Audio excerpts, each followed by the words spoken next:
Can you believe that in some parts of the world, burping after a meal is seen as a compliment to the chef? Yes, you heard it right. The world is a delightful smorgasbord of culinary customs, each more fascinating than the last. Food customs, you ask? Well, these are the unique practices and traditions associated with eating and drinking. They are deeply rooted in the cultures they originate from and can often seem peculiar, even bizarre to outsiders. But that's the beauty of it, isn't it? The diversity and the sheer range of these customs can be mind-boggling. From using one hand to eat to avoiding certain numbers, from unique utensils to unexpected compliments to the chef, food customs around the globe are as varied as the cuisines themselves. So are you ready for this gastronomic adventure?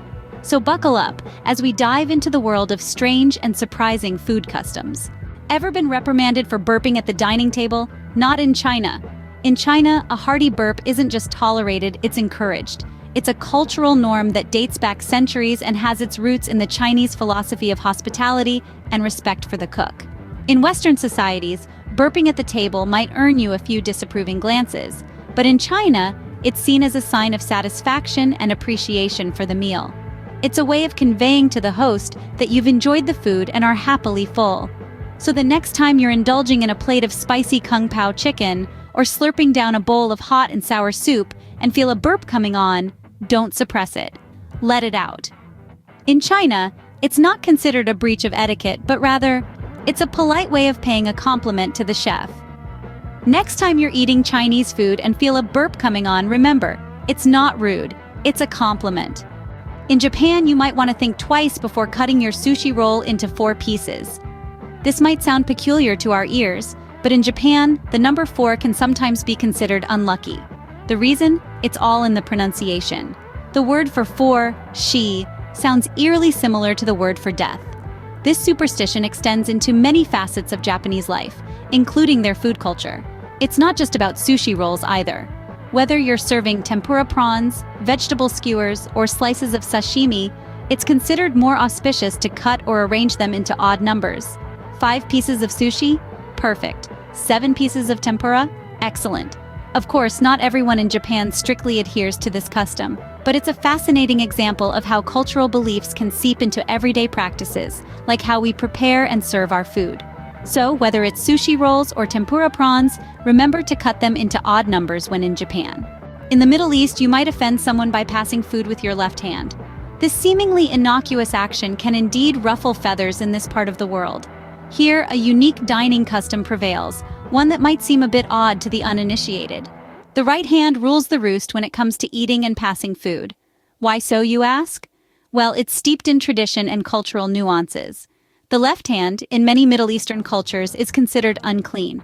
This perception stems from the practice of using the left hand for personal hygiene purposes. Hence, it's seen as disrespectful and even unsanitary to use the left hand for eating or passing food. So, if you find yourself sharing a meal in the Middle East, remember to use your right hand. It's not just about etiquette, it's about showing respect for the customs and traditions of your hosts. Remember, when in the Middle East, keep that left hand to yourself. Forks are for loading, not for eating, at least in Thailand. Now that might sound a bit strange, but let's delve into the intriguing world of Thai dining etiquette. In Thailand, the humble fork, a staple cutlery item in many cultures, is relegated to a supporting role. Instead, the spoon takes center stage. Imagine you're sitting at a bustling street food stall in Bangkok, a plate of pad thai in front of you. You reach for your fork, ready to dig in, but wait. In Thailand, the fork is used merely as a tool to guide your food onto your spoon. Yes, you heard that right. The spoon is the star of the show, the main utensil used to bring that flavorful bite to your mouth. So why this unusual custom? Well, it's seen as a more refined way to eat. In Thailand, eating directly off a fork is considered crude, so remember to use your spoon. You might find it hard to believe, but there is a festival in China where dog meat is the star attraction. In the city of Yulin, located in the Guangxi region of China, there's an annual event that tends to spark a lot of controversy. This is the Yulin Dog Meat Festival. This festival, which takes place over 10 days during the summer solstice, sees thousands of dogs consumed as part of what locals consider a traditional celebration. Now, what's the history behind this festival, you might wonder? The festival only began in the late 2000s as a way to boost local tourism and economy. However, the practice of eating dog meat in China can be traced back at least 400 years. It's believed that consuming dog meat on the hottest days of the year can balance out the body's heat, according to traditional Chinese medicine. It's important to note that the majority of Chinese people do not consume dog meat, and many are just as shocked by the festival as outsiders might be. In fact, there's a growing animal rights movement within China itself, with activists rescuing dogs from slaughterhouses and promoting animal welfare.